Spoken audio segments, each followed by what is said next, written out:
BBC Radio London. Shay Kaur-Grewal, live from the London Marathon.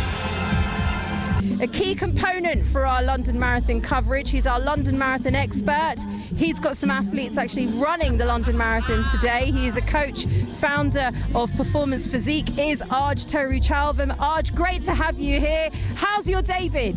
Hey Shay, thank you very much for having me. The day has been memorable to say the least. It's really hot, isn't it? And that has definitely affected some of our runners. I think it's our second hottest marathon, London Marathon on record. So we actually might see quite a few records go today. And you said emotional. Within 5 minutes of turning up for the actual marathon, I actually found myself almost brought to tears watching the emotions, the athletes. It's phenomenal. It's quite something. Now, I've just been told by the team, the official temperatures here at St James's Park was 21 degrees at 2 o'clock. So that would be the hottest London Marathon we've had since 2018. Blimey! Yeah, it's something real, and our athletes will tell us better. But, you know, we're seeing quite a lot of those athletes coming through the line struggling. I saw a lot struggling at halfway, to be honest. It was really hot on the tarmac. It's something you can never quite gauge with this London weather, to be honest with you, Arj. Before I delve into some stats with you, have you spoken to your athletes? You've been training them all year round, getting them geared up, prepared, ready for the London Marathon. What's it been like for them? Yeah, I think they're cherishing the moment to have competed at London. It's definitely one of the harder courses, and if we consider these temperatures, it wasn't something that they necessarily could prepare for any better, but they've had a great time. We've had a couple of personal bests, and we've just had some moments where they've raised a lot of money for charity, so it's a nice occasion. Well, huge congratulations to them. Stay with me, Arj. There's a lot more I want to talk to you about. I'm joined still with our London Marathon expert. He is a coach. He's been talking to me about some of the athletes that he's been training who have been taking part in the London Marathon today. Arj Thiruchelvam, he is founder of Performance Physique. Arj, thanks for staying with me. But as much as this London Marathon has many firsts, let's focus on women, shall we, today? Yeah, without a doubt, this is the marathon of the women this year. It has been a very exciting day. We haven't had world records confirmed everywhere. However, to start us off, these things often get missed. This is actually the women's world record for women only by Asifa, who crossed the finish line in 2 hours, 15 minutes and 50 seconds. That's only just longer than this show. Oh my goodness me! You know, travelling 26.2 miles in a car in this city can take that long, but to do that in this heat is sublime. And she wasn't the only lady actually breaking some records either. We had Ailish McColgan, British hero. Her mother was obviously a hero of athletics, perhaps has lived in her shadow. Last year, she wanted to race London, got injured. What does she do? She turns up and breaks her mother's Scottish record. It's sublime, isn't it? It really is something else. And then if we really look across the field, I saw, away from the elites, I saw more women than ever coming through under 3 hours. So I'm at halfway mark, I'm seeing them coming through, and then still seeing them come through towards the last couple of miles, more and more women crossing under 3 hours. This is fantastic. This really is diversity. Do you know what is great about this? I've been saying it ever since we've been talking about the London Marathon. It is so captivating. It is pretty much the heartbeat of London, the greatest marathon in the world. And even for people like me, who frankly have never run a marathon, probably will not, just being here, you get so caught up in the atmosphere. It's contagious. It is contagious. You know, the ballot has opened and there is an opportunity.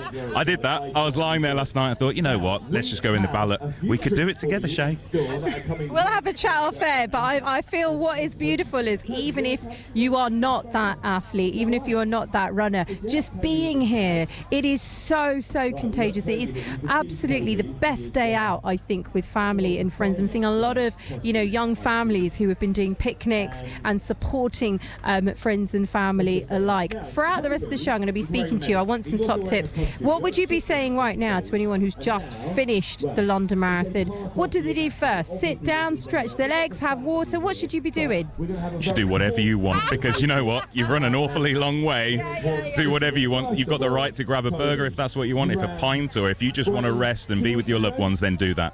But realistically, what the most important thing is to start rehydrating, because it is hot and they've run a long way. It's tough out there. It's really tough out there. Thank you so much, Arj. If you'd like more details for Arj Thiruchelvam, then head to performancephysique.co.uk. Coming over back to Arj Thiruchelvam. Arj, you were just screaming away at the background as we've been speaking to all of these marathon runners. I just wonder, it must be a particular type of mindset that marathon runners have, and I don't think the average Joe has it. Yeah, there is definitely a particular mindset that sees individuals go into it, and in particular those who are maybe are destined to be marathon runners. They have something a little bit extra. What I would say is that this kind of training that gets you to a marathon actually develops that resilience, develops that part of the brain. So going through challenges, whether it's physical or actually ones maybe in everyday life, builds that part of the brain. That means maybe the person listening right now doesn't have that, but a little bit of training, and they could be that next year. Definitely makes a difference. It's quite something, because I'm just speaking to Q then. He goes, Shay, it's my first marathon, I ain't doing it again. How many times have you heard athletes and runners say that, though? And then guess what?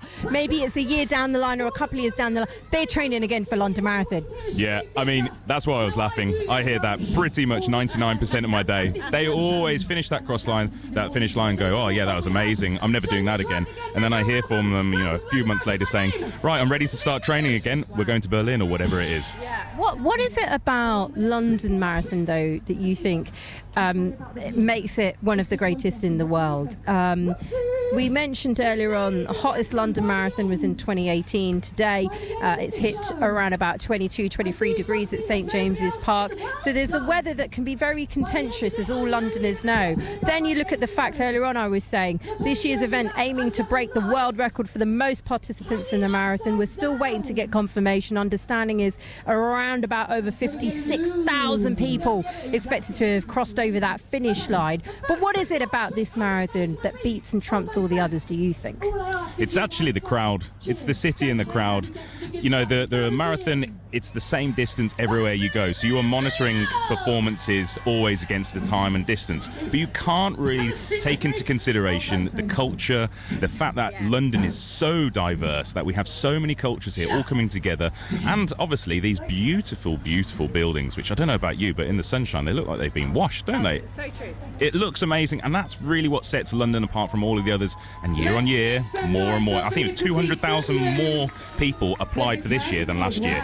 That's mind-blowing. My goodness me, and I have a feeling that statistic is only going to grow and grow. Arj, thank you for staying with us in this first hour here on BBC Radio London. Throughout the afternoon, I've been speaking to our London Marathon expert, founder of Performance Physique, Arj Thiruchelvam. I want to ask you, Arj, it's quite something. It's an emotional day for many runners. Those that have run it the first time, those maybe have run it the fourth time. Just talk me through those emotions and how one gets through it, because to me it feels overwhelming. Yeah, I think that's a real case of being overwhelmed, not just as a runner, but as a spectator, loved ones, etc. But you wake up first thing in the morning knowing you've got a big challenge ahead of you. Anxiety's high. We did those breathing exercises in the studio. You start that run and everything disappears. The adrenaline's going, and you now know this is the real deal. You're out there. And then as you get through the tougher miles, you start to doubt yourself. And we have seen runners maybe need a little bit of support from the crowd. They've turned to the side, they've heard the crowd roaring, and that's pulled them through. And that emotion is let go when they go through the finish line, definitely. You're here with me till 6. I hope that people can get their pens and papers out. We're going to get some top tips for recovery, aren't we? We are indeed. We'll talk you through what to do over the next couple of weeks, definitely. Thank you, Arj, and stay with me here on BBC Radio London. It's been, even now I feel really emotional and teary-eyed, and I haven't even run the marathon, Arj. Oh, me too. I started the day in that way, didn't I? And we're seeing all these people, whether they succeeded in exactly how they wanted or just got across the line. It's very emotional out here. If you're tuning in to BBC Radio London, I've got to say a big thank you to Arj Thiruchelvam. You've been with us not only today, right, but the big part of the London Marathon. What people don't realise is this coming. We say the finish line, but this is the end of months and months of sacrifice, hard work, training, at moments perhaps even feeling like you can't do it. This is a real achievement for so many of the marathon runners in ways that we cannot even conceive, Arj. Yeah, that journey, that training routine that led to this position in the year that we've been training almost, doesn't just affect the runners themselves, but also those families that did it with them. I think Irene mentioned it earlier, she liked having the program there in front of her, knowing what to expect. And that is a big commitment from every family. And thank you, Arj, because you've been speaking to us in the lead up in the last 4 weeks, lead up to the marathon, for what a lot of our runners, athletes have been preparing for. I wanted to kind of come towards the end of the show by asking you, what has been your highlight for the London Marathon this year? My highlight has to be what we've seen, what we've witnessed from the women athletes, to be quite honest. There is obviously a big push for gender equality in sport, and women are really representing, and there's lots of big ups going on right now. I've got to say, seeing Ailish smash that record coming off injury last year, seeing Sifan Hassan and all those runners that I mentioned earlier, it's an emotional roller coaster, and I've loved every moment of it. What would you want to give as your top tips now for those tuned into Radio London who are going to hopefully being able to get some recuperation, because a lot of hard work and dedication goes into running the London Marathon, and now part of it is you just want to rest and relax, but I also know, as you've always said, you've got to rejuvenate. Yes, absolutely. So over the next week, no intense exercise. If anything you do, it should be swimming, maybe a little bit of cycling, maybe some stretching, but nothing intense. That should only really start to happen after about 3 weeks. So next week even, maybe a couple of light runs. But give yourself a good 2 to 3 weeks before anything starts ramping up to avoid injury. And what about nutrition? Because I know sleep is a key aspect you've always talked to us about here in Radio London regarding having done the training.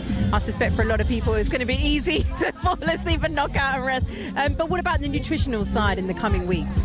Yeah, so immediately after the marathon, so all evening, effectively, really high amounts of carbohydrate. We're talking 80, 90, 100 grams of carbohydrate for the next, pretty much all evening. Every 4 hours, that should be. Lots of protein. And then over the next week, you want to keep your protein quite high. There's specific amounts of like 2 grams per kilo of body weight, but realistically, just eat a lot of protein and a lot of carbohydrate to refuel and repair muscles. Arj, it's been fantastic having you here on BBC Radio London with me, and I know you'll be coming back to talk to us more about performance and training. Thank you so much for all of your hard work, your dedication as well, and look forward to speaking to you soon. Thank you, Arj. Thanks ever so much for having me, and good luck to all those still running. Oh, absolutely. If you'd like more details for Arj Thiruchelvam, you can find him on Performance Physique.